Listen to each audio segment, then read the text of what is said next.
ओम श्री गणेशाय नमः। अथ श्री लक्ष्मीनारायण स्तोत्र।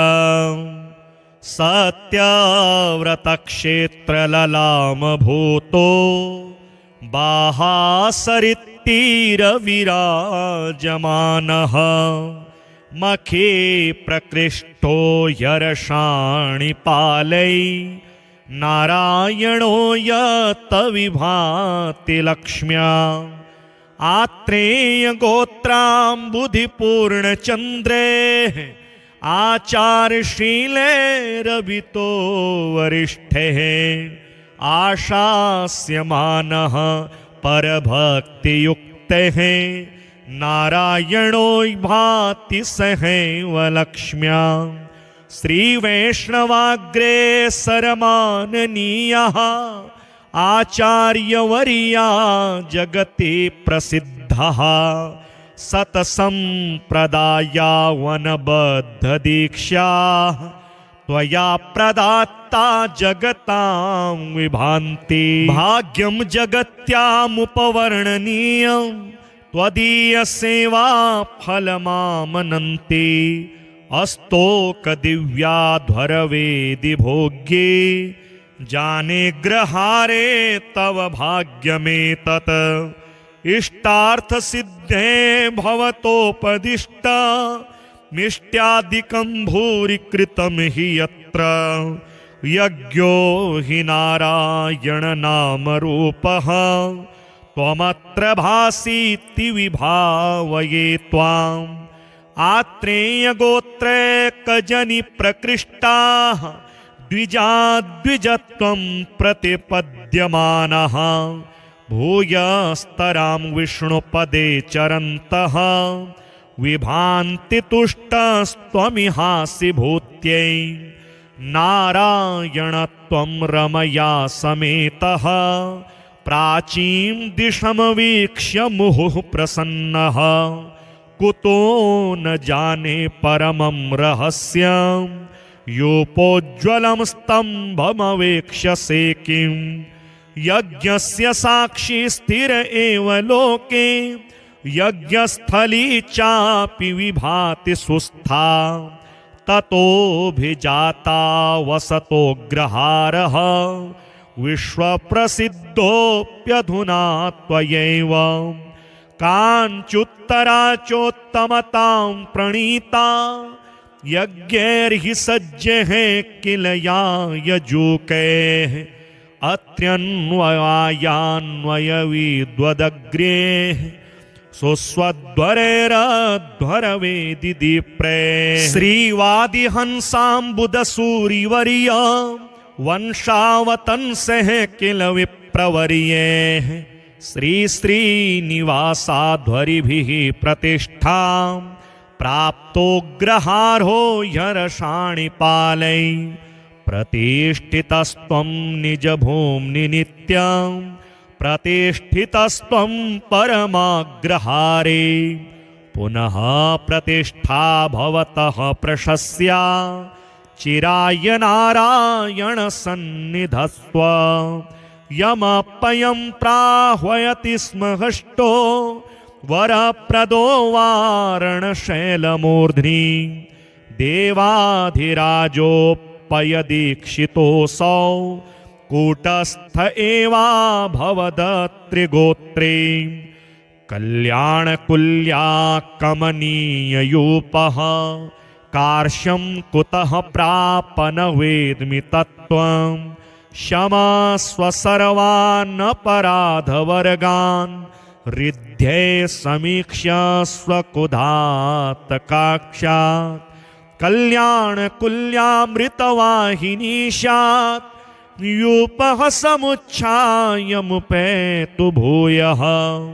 त्वदीयधामोज्ज्वलतामुपेयात् आराधनं ते नवतां प्रदद्यात् काञ्ची घटाम्बित्यभिधानभाजः श्रीवेङ्कटाचार्यमुखः कवीन्द्राः यत्सन्निधानात् अतुलां प्रतिष्ठां सम्प्राप्य नारायण संविभासि दभ्रेतरे धामनि वर्धमानो दभ्रं परं धाम समाश्रितोऽसि अदभ्रदृष्ट्या स्वयमेधमानः भद्राणि नारायण संविधेयः विधि प्रणीते सुभगेष्वमेधे समुद्भवन श्यामल हव्यवाहः अस्तोकभोग्याध्वरहव्यभोक्ता नयत्यहोतान् स्वपुरं स्म देवः कलिः प्रदुष्टः कवयोऽपि नष्टः कल्याणकुल्याप्यमृतेन हीना जाताश्च दूरे सुखजीविकायै परन्तु नारायण सुस्थिरोऽसि पूतोग्रहारो मखजालकृत्या पूतास्थली सत्पदरेणुपूर्णा पूता वयं ग्रामसुनामधृत्या वसेम नारायण ते कटाक्षे श्रीसूक्तहोमेन कृतेन भक्त्या ग्रामसमृद्धिं सकलामुपैतु देवसमाराधनसम्प्रहृष्टः अभीष्टदायी सततं विभातु अत्र्यन्ववाये जनिमेत्य सेवा रतेन मावासरघोत्तमेन भक्त्या कृतं स्तोत्रमिदं पठन्तः लक्ष्मीकटाक्षेण विभान्तु लोके लक्ष्मीनारायणं देवं मन्दिरं नूतननिर्मितं रक्षितां यागशालां च दृष्ट्वा तुष्टिं भजेमहि सत्यव्रतक्षेत्रललामभूतो बाहासरित्तीरविराजमानः मखे प्रकृष्टो यर्षाणि पालै नारायणो यत विभाति लक्ष्म्या आत्रेय गोत्राम्बुधिपूर्णचन्द्रे आचार्यशीलैरभितो वरिष्ठैः आशास्यमानः परभक्तियुक्तैः नारायणो भाति सहैव लक्ष्म्या श्रीवैष्णवाग्रेसरमाननीयः आचार्यवर्या जगति प्रसिद्धः सतसम्प्रदायावनबद्धदीक्षा त्वया प्रदात्ता जगतां विभान्ति भाग्यं जगत्यामुपवर्णनीयं त्वदीयसेवा फलमामनन्ति अस्तोकदिव्याध्वरवेदिभोग्ये जाने ग्रहारे तव भाग्यमेतत् इष्टार्थसिद्धे भवतोपदिष्ट मिष्ट्यादिकं भूरि कृतं हि यत्र यज्ञो हि नारायणनामरूपः त्वमत्र भासीति विभावये त्वाम् आत्रेयगोत्रैकजनि प्रकृष्टाः द्विजत्वं प्रतिपद्यमानः भूयस्तरां विष्णुपदे चरन्तः विभान्ति तुष्टस्त्वमिहासि भूत्यै नारायणत्वं रमया समेतः प्राचीं दिशमवीक्ष्य मुहुः प्रसन्नः कुतो न जाने परमं रहस्यं योपोज्ज्वलं स्तम्भमवेक्ष्यसे किं यज्ञस्य साक्षी स्थिर एव लोके यज्ञस्थली चापि विभाति सुस्था ततोऽभिजाता वसतोऽग्रहारः विश्वप्रसिद्धोऽप्यधुना त्वयैव काञ्चुत्तरा चोत्तमतां प्रणीता यज्ञैर्हि सज्जैः किल यायजूकैः अत्र्यन्वयान्वयविद्वदग्रे सुस्वध्वरेरध्वरवेदिदीप्रे श्रीवादिहंसाम्बुदसूरिवर्य वंशावतंसेः किल विप्रवर्ये श्री श्रीनिवासाध्वरिभिः प्रतिष्ठां प्राप्तोग्रहार्हो ह्यर्षाणिपालै प्रतिष्ठितस्त्वं निजभूम्नि नित्यं प्रतिष्ठितस्त्वं परमाग्रहारे पुनः प्रतिष्ठा भवतः प्रशस्या चिराय नारायण सन्निधस्त्व यमपयं प्राह्वयति स्म हष्टो वरप्रदो वारणशैलमूर्ध्नि देवाधिराजोपयदीक्षितोऽसौ कूटस्थ एवाभवदत्रिगोत्रे कल्याणकुल्या कमनीययूपः कार्श्यं कुतः प्रापन वेद्मि तत्त्वं क्षमस्व सर्वानपराधवर्गान् रिध्ये समीक्ष्य स्वकुधात्तकाक्षात् कल्याणकुल्यामृतवाहिनीशात् यूपः समुच्छायमुपेतु भूयः त्वदीयधामोज्ज्वलतामुपेयात् आराधनं ते नवतां प्रदद्यात् काञ्ची घटाम्बित्यभिधानभाजः श्रीवेङ्कटाचार्यमुखः कवीन्द्राः यत्सन्निधानात् अतुलां प्रतिष्ठां सम्प्राप्य नारायण संविभासि दभ्रेतरे धामनि वर्धमानो दभ्रं परं धाम समाश्रितोऽसि अदभ्रदृष्ट्या स्वयमेधमानः भद्राणि नारायण संविधेयः विधि प्रणीते सुभगेष्वमेधे समुद्भवन श्यामल हव्यवाहः अस्तोकभोग्याध्वरहव्यभोक्ता नयत्यहोतान् स्वपुरं स्म देवः कलिः प्रदुष्टः कवयोऽपि नष्टः कल्याणकुल्याप्यमृतेन हीना जाताश्च दूरे सुखजीविकायै परन्तु नारायण सुस्थिरोऽसि पूतोग्रहारो मखजालकृत्या पूतास्थली सत्पदरेणुपूर्णा पूता वयं ग्राम सुनामधृत्या वसेम नारायण ते कटाक्षे श्रीसूक्तहोमेन कृतेन भक्त्या ग्रामसमृद्धिं सकलामुपैतु देवसमाराधन संप्रहृष्टः अभीष्टदायी सततं विभातु अत्र्यन्ववाये जनिमेत्य सेवा रतेन मावासरघोत्तमेन भक्त्या कृतं स्तोत्रमिदं पठन्तः लक्ष्मीकटाक्षेण विभान्तु लोके लक्ष्मीनारायणं देवं मन्दिरं नूतननिर्मितं रक्षितां यागशालां च दृष्ट्वा तुष्टिं भजेमहि सत्यव्रतक्षेत्रललामभूतो बाहासरित्तीरविराजमानः मखे प्रकृष्टो ह्यर्षाणिपालै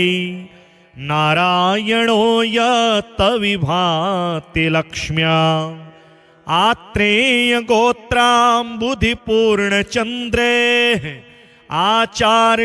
आचारशीलैरभितो वरिष्ठैः आशास्यमानः परभक्तियुक्तैः नारायणो भाति सहैव लक्ष्म्या श्रीवैष्णवाग्रे सरमाननीयः आचार्यवर्या जगते प्रसिद्धः सत्सम्प्रदायावनबद्धदीक्षा त्वया प्रदात्ता जगतां विभान्ति भाग्यं जगत्यामुपवर्णनीयं त्वदीयसेवा फलमामनन्ति अस्तोकदिव्याध्वरवेदि भोग्ये जाने ग्रहारे तव भाग्यमेतत् इष्टार्थसिद्धे भवतोपदिष्ट मिष्ट्यादिकं भूरि कृतं हि यत्र यज्ञो हि नारायणनामरूपः त्वमत्र भासीति विभावये त्वाम् आत्रेयगोत्रैकजनि प्रकृष्टाः द्विजाद्विजत्वं प्रतिपद्यमानः भूयस्तरां विष्णुपदे चरन्तः विभान्ति तुष्टस्त्वमिहासि भूत्यै नारायणत्वं रमया समेतः प्राचीं दिशमवीक्ष्य मुहुः प्रसन्नः कुतो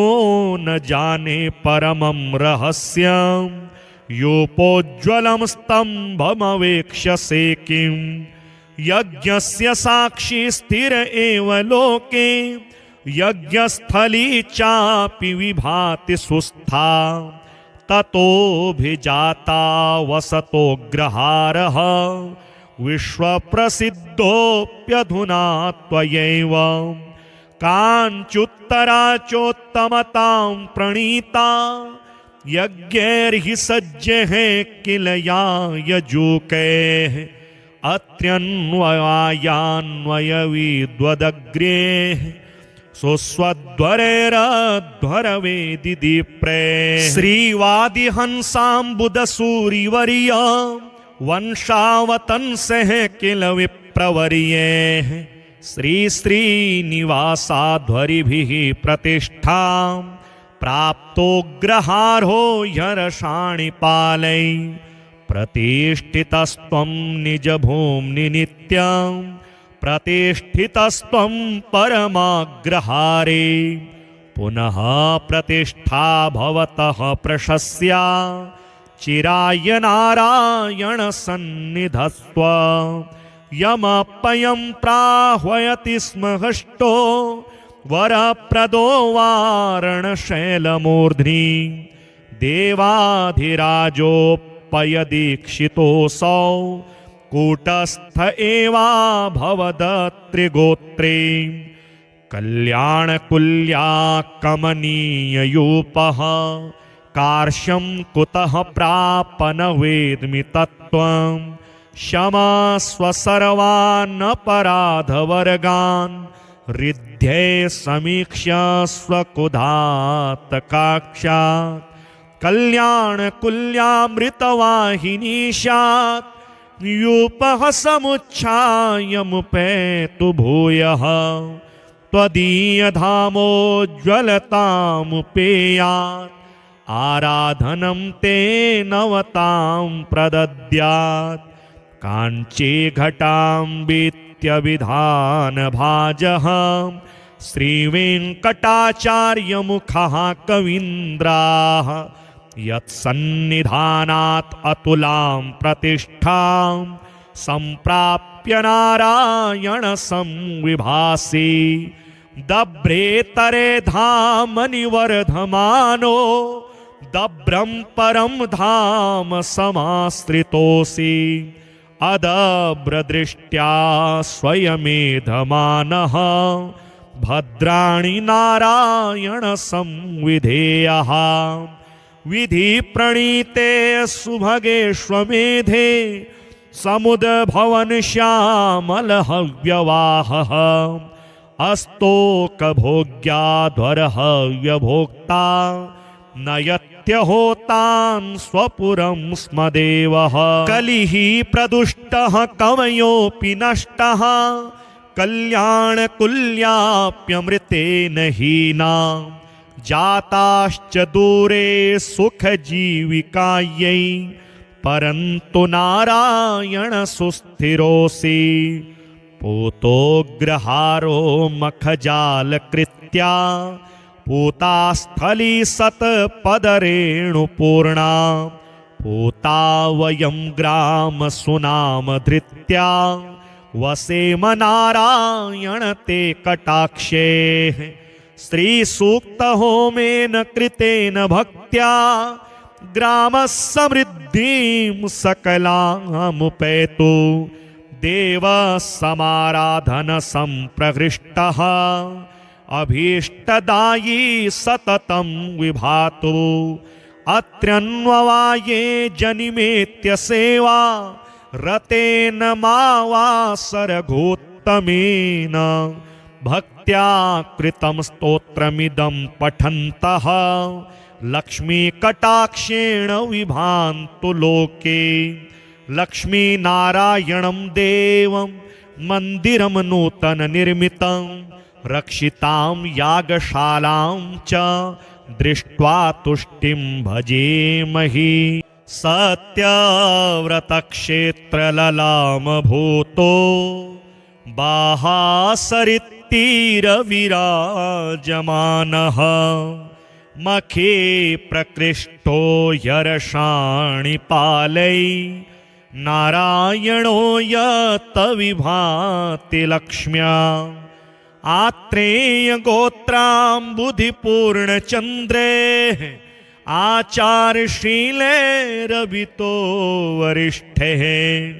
आशास्यमानः परभक्तियुक्तैः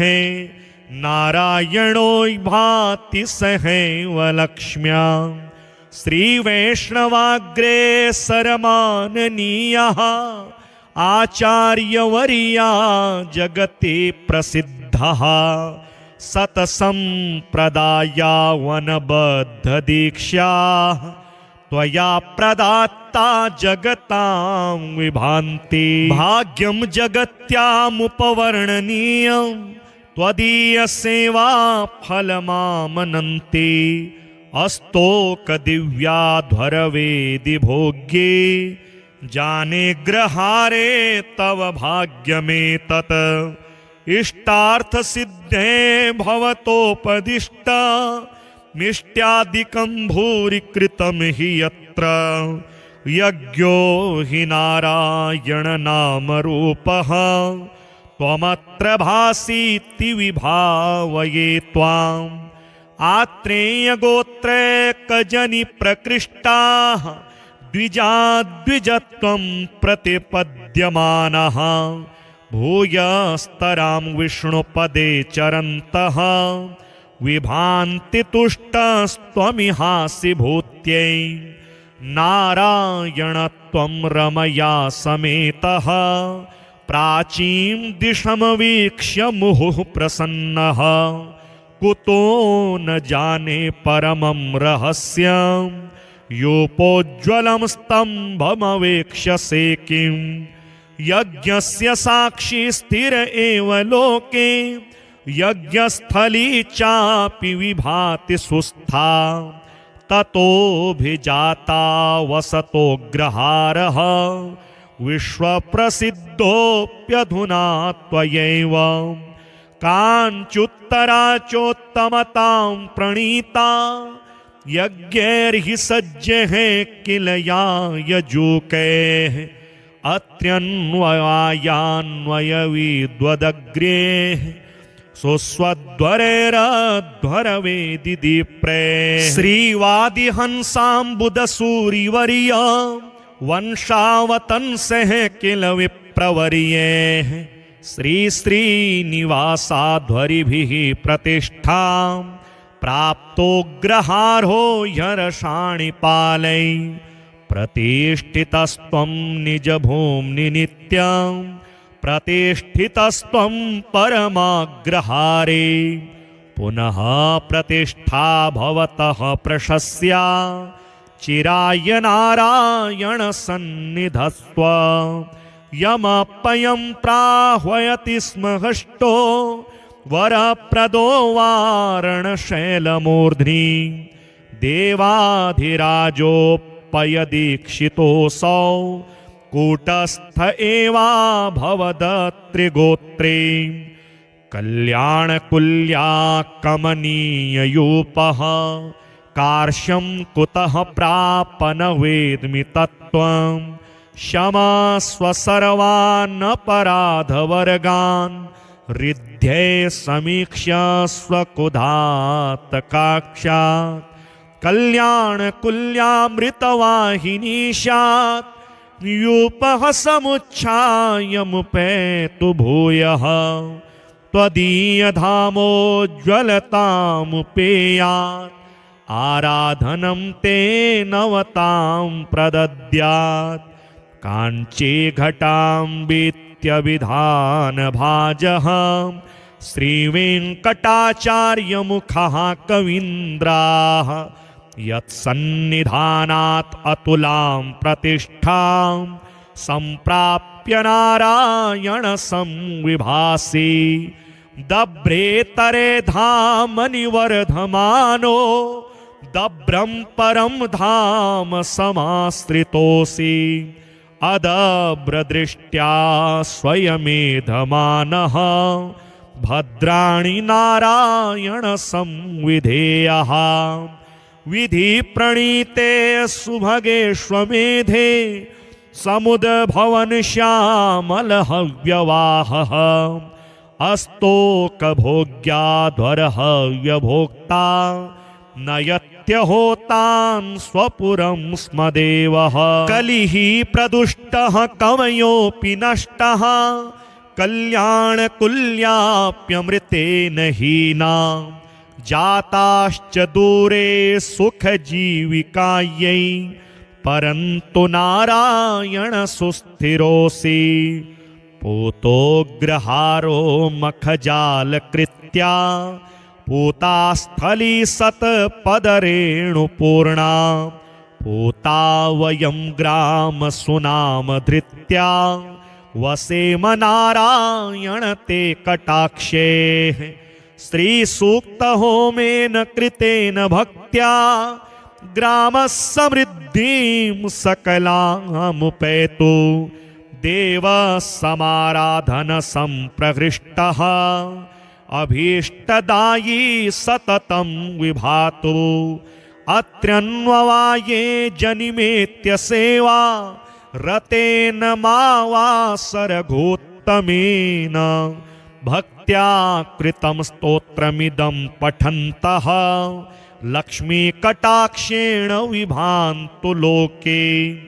लक्ष्मीनारायणं देवं